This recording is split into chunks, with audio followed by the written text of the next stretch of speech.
What's up, everybody? Jensen Cummings here. Thank you for tuning in on this Sunday for our second episode of the day of Best Served High Hospitality Industry Good Health with a friend and nutrition coach, Taylor Wessel from Wessel. Taylor Wessel. See, I just was trying to pronounce your name and I knew I was going to mess it up and I got in my own head. Taylor Wessel from Tailored Health in Chicago, Illinois. Thank you, Taylor, for being here. Thanks for having me. It's an honor. I'm excited. Let's dive Yes. in. So we worked together. We're going to date ourselves here 9 years ago at Row 14 in downtown Denver. What memories that holds for both of us. And so I want you to give us a little bit of background, having been so embedded in the hospitality industry for so many years, finding your way into nutrition and health coaching. But take us back, kind of talk about restaurants. Right. So I started in restaurants, gosh, when I was in college. So that must have been 18, 19 years old. And I've been in some realm of food service ever since, and even up until this point. But working in restaurants, it was a way for me to stay active, stay connected with people. Yeah. And it was easy, but it was hard at the same time. It's like Oh, yeah. anybody can do it. You can make good money doing it. However, I still have those nightmares of like abandoning my tables to go out for a snack or to go for a walk or whatever kind of work nightmares that you could have still to this day. And I haven't been at a restaurant for about 5 years now. So there was some trauma that happened there too, but some great things, and I met great people, and I tried lots of great food, and that helped develop my palate and my way of just coming up with healthy foods and superfood combinations. And I'm all Yeah. about a smoothie and salad, and I don't know if I would be so good at that today if I didn't have the restaurant industry, and I don't know if I would be so good as a health coach if I didn't have that connection with the different customers and with the teammates and with Yeah. chefs. So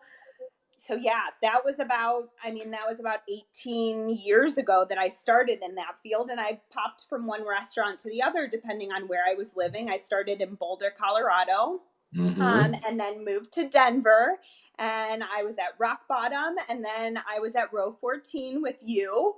And then I moved to Chicago and I started at the Purple Pig, and I was trying to get my footing in the health and wellness arena, but it just doesn't happen overnight. So that was always kind of my fallback, but something that I love to do too. So Yeah. it was kind of like a catch 22. But about 5, 6, maybe 7 years now, I finally started making my way out and doing what I truly love and am passionate about, which is helping people to feel better, to eat healthy foods, and to just get diet and lifestyle in check, because truly food is our fuel. And if we're not eating the right foods, we won't feel good. And that's the bottom line. And so many people are disconnected from that.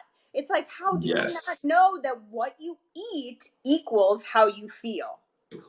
Mind blown. So important. All right, a couple things about Yeah. your personal journey.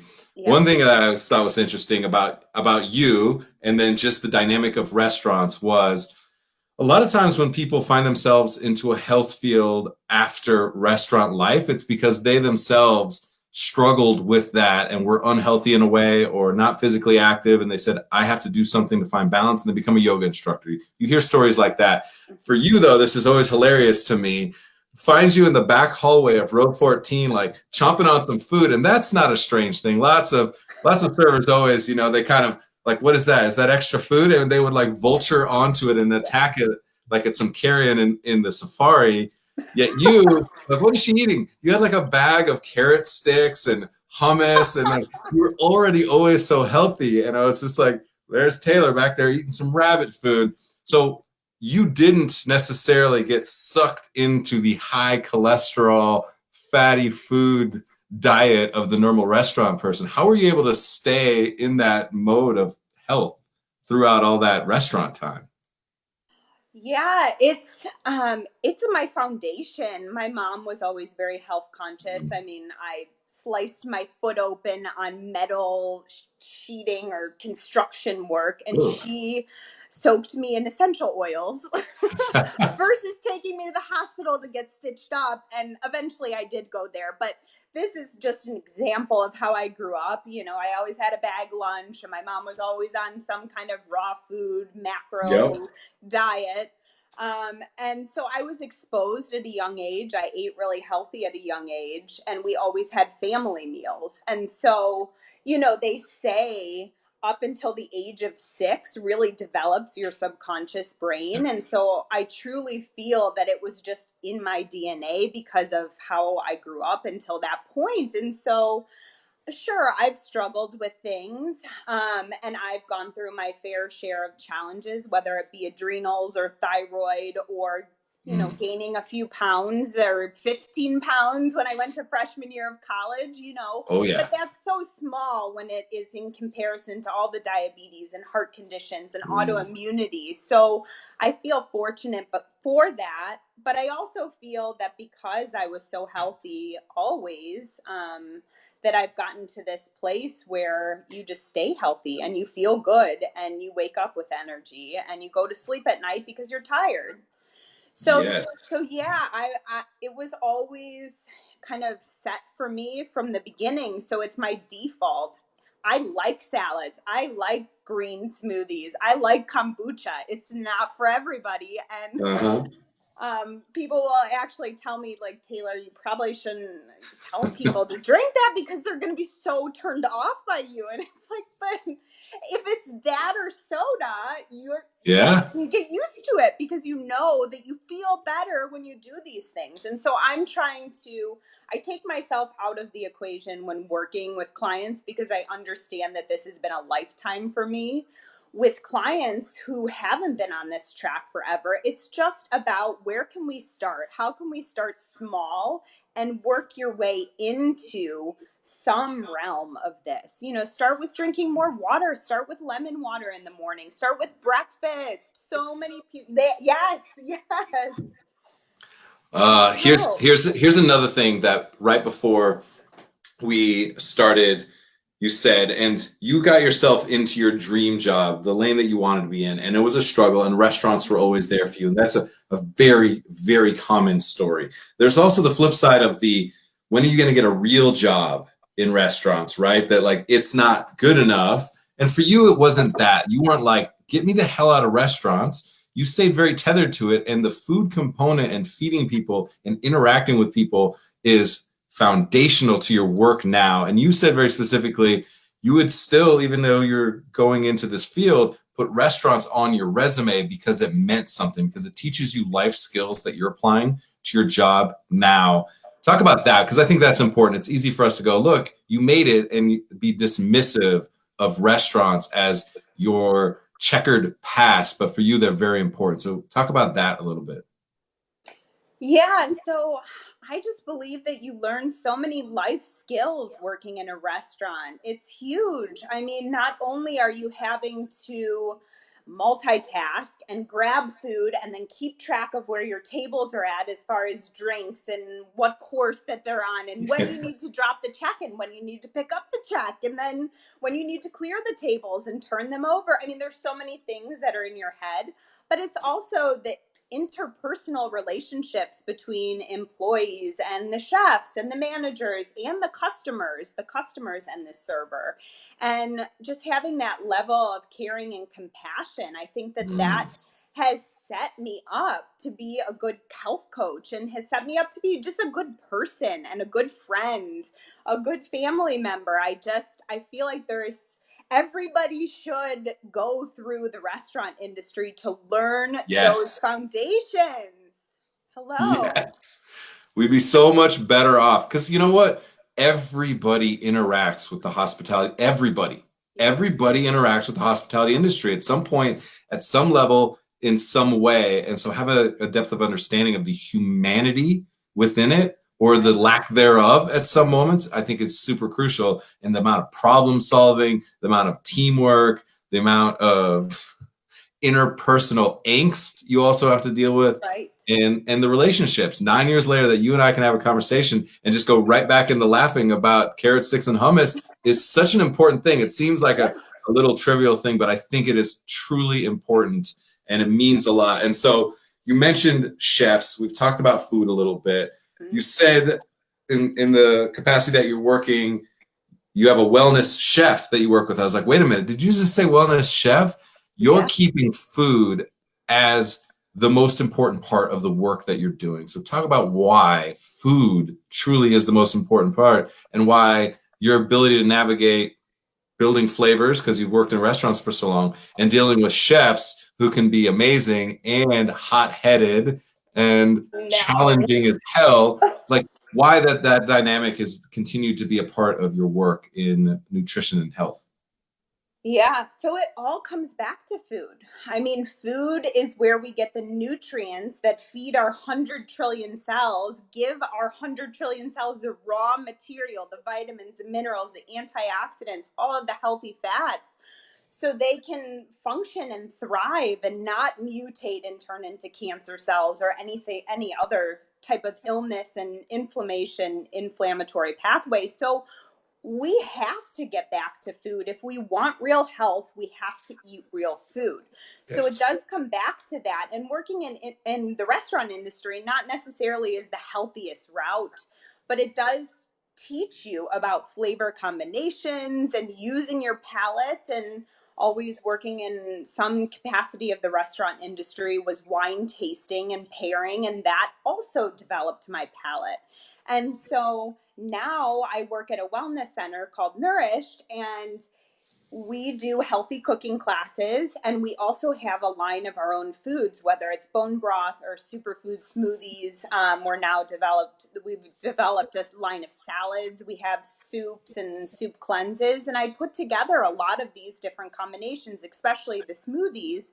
And if I didn't have my background in restaurants, would I be able to really come up with those flavor combinations in a healthy way? You know, I've taken a turn from everything tastes delicious in a restaurant because it's loaded with fat, salt, and sugar and whatever kind of oils that are not good for your system.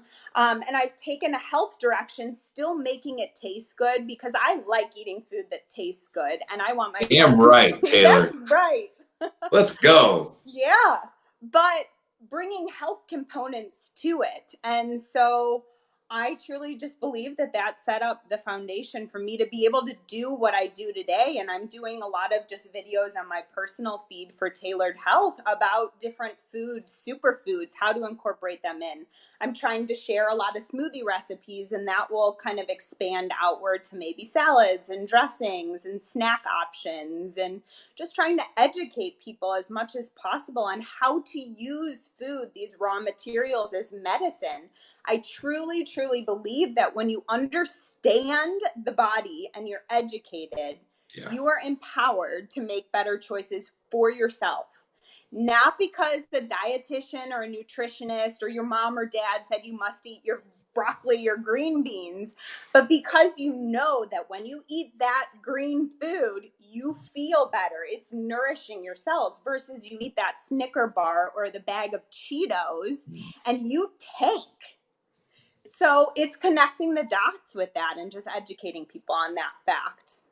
Yeah, I absolutely love what you're saying right now because delicious is an important factor in all this to create sustainability. It's something that I think about, I talk about, and I work with a lot.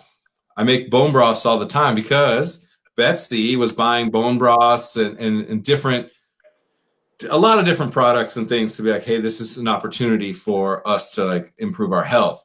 And we'd buy these really expensive bone broths and I'd taste them and go, these are garbage. They taste so bad. And I was just like, no, do not ever buy this again. I will make you bone broth. We will have bone broth, and we have delis and delis and delis of it at all times.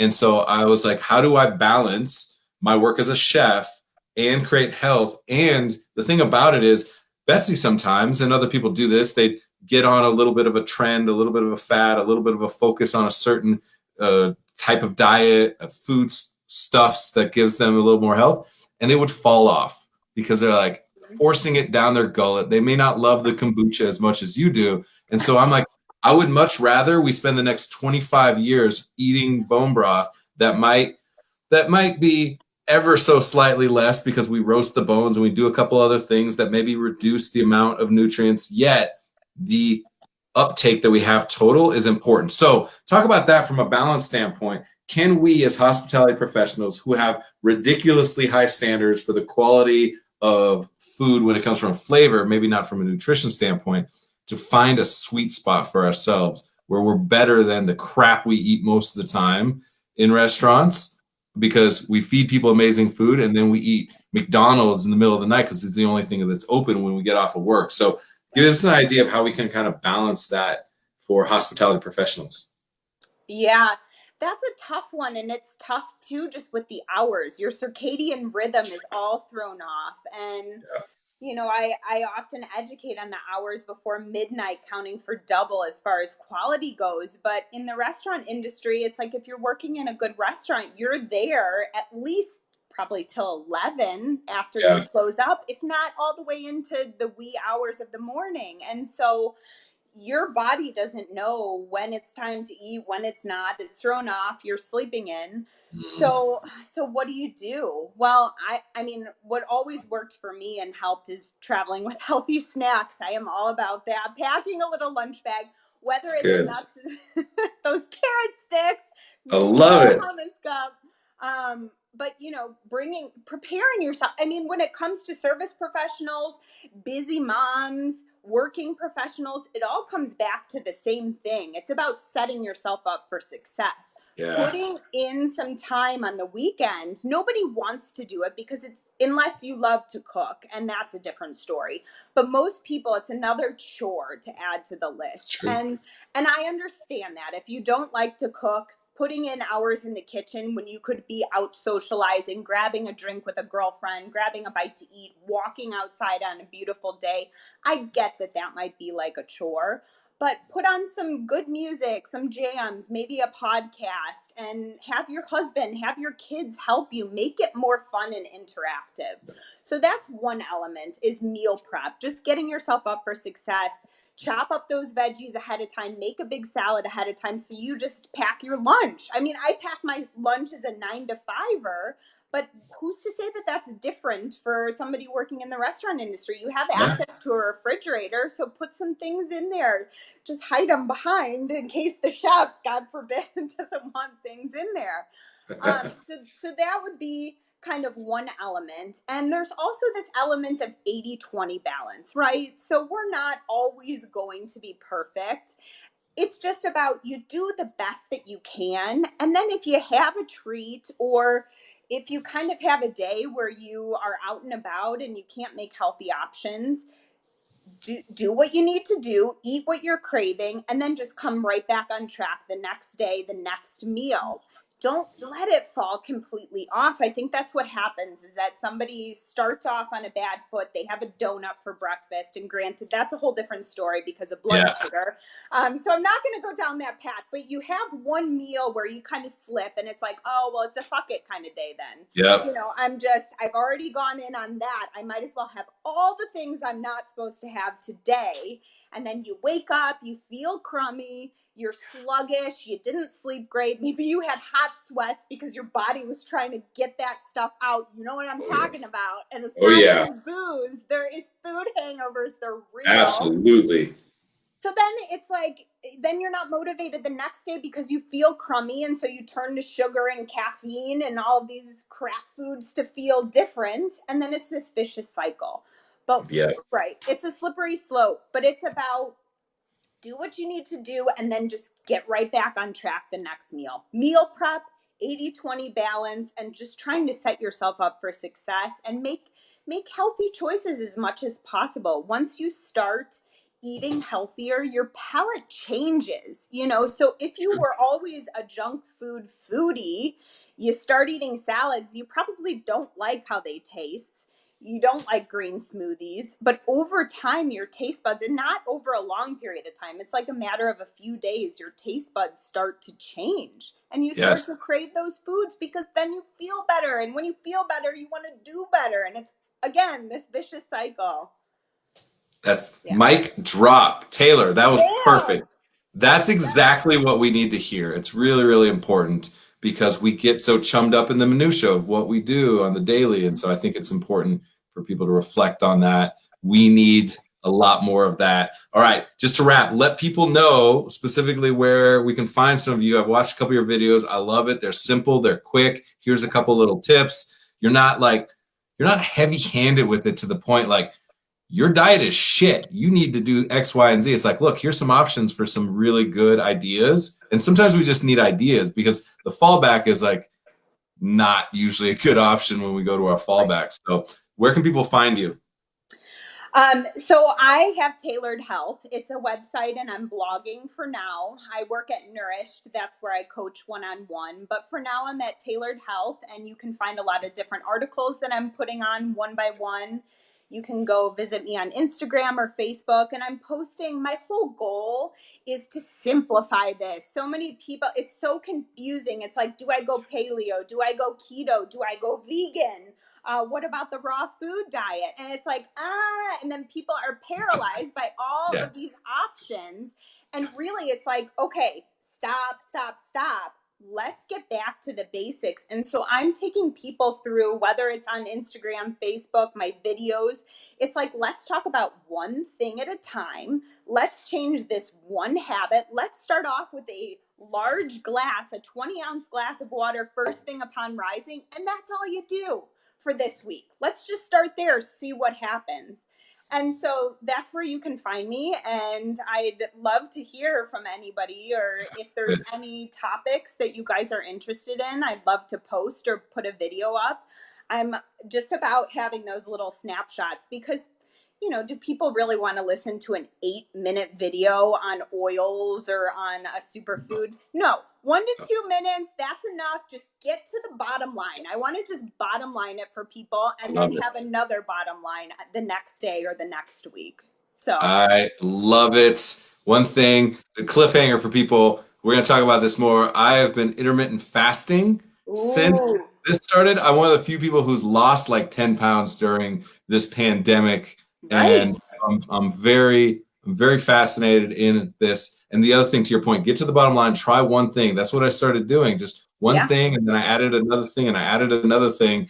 And the things change. Like there was a moment we were doing keto and then we're like, okay. And then now I'm like, all right, well, let's do this. And like, I'm just trusting my body a little bit more and knowing like, okay, my body needs a lot of green food right now. Just do that. So I think it's important. But the one thing at a time I think is great, amazing. Taylor, so good to see you and catch up.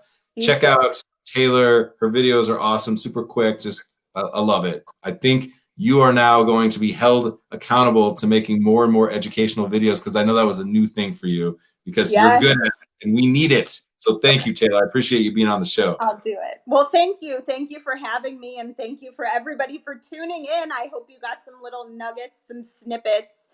Start with that water. That's all. That's all for this week. And the water. I need that. They used to joke and call me the camel because I never drank water and I never had to go to the bathroom because I didn't drink enough water. And now I got to focus on it. So thank you. I appreciate it. All right. Have a great day. You too. Bye, guys.